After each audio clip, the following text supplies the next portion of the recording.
They're better educated and more likely to be employed and active in the labour market, and yet migrants in this country experience higher levels of poverty and higher housing costs. The reasons are examined by the ESRI in a monitoring report on integration. The Institute compared outcomes in the areas of employment, education, social inclusion and active citizenship.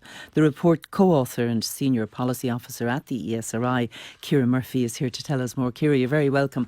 I know you publish these reports every 2 years and you look at the outcomes for Irish and for foreign-born residents. Let's talk some of the positives first of all, and tell us about your findings in relation to this positive engagement you talk about around employment and around society. Yeah, so what we really see is higher employment rates, higher labour market activity rates than the Irish-born, for example.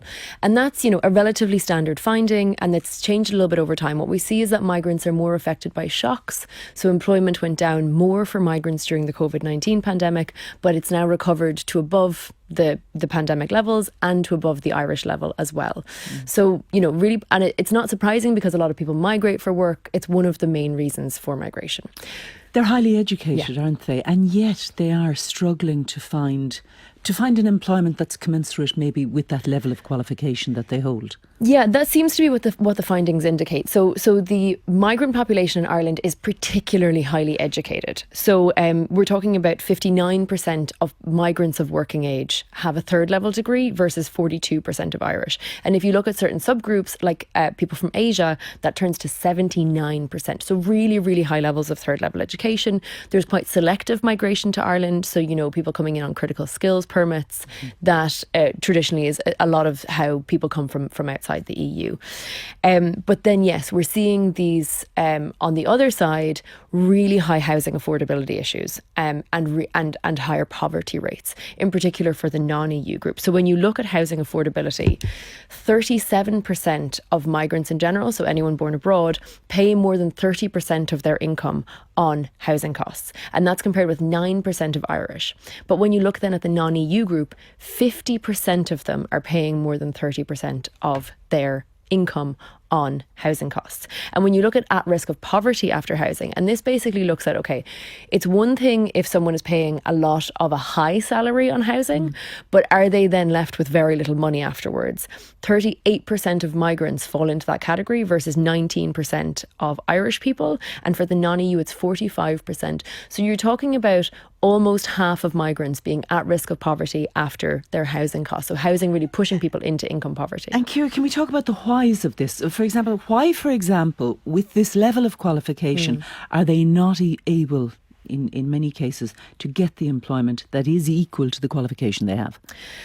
So, it's a little bit tricky because it's not necessarily the same people, but it does seem like the same groups are experiencing these quite contradictory things. And there's quite a lot of factors involved there. So language is one of them, of course, and you see, for example, there's quite a high proportion of Brazilians in Ireland who come to learn English. So maybe they're working in jobs that aren't commensurate with their skills. They might have postgraduate degrees. That's just one example.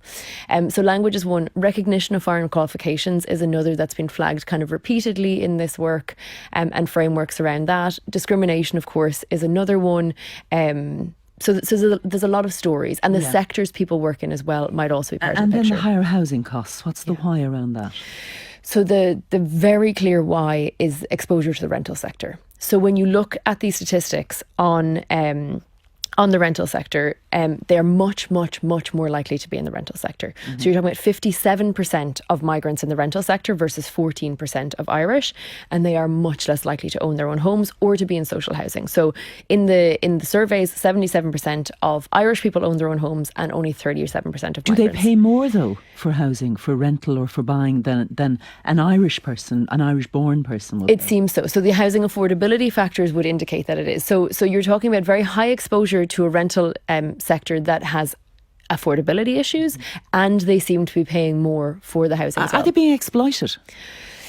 That we can't really say, and it's very difficult to say. There is, like, the RTB does research on that, but what we can say is that they're paying very high costs. They're very exposed to quite an unstable and quite an unaffordable sector. So home ownership, for example, provides stability. And despite these enormous obstacles, there's quite a good degree of active engagement with society. Yes. Sorry. So we see, quite high levels of volunteering, for example, and also we see increasing engagement with the electoral system. Slower ability to get a foothold. Exactly. Yeah, that's what's going on. Look, Ciara, thank you very much for coming in. Very interesting study. That's Ciara Murphy, Senior Policy Officer with the ESRI.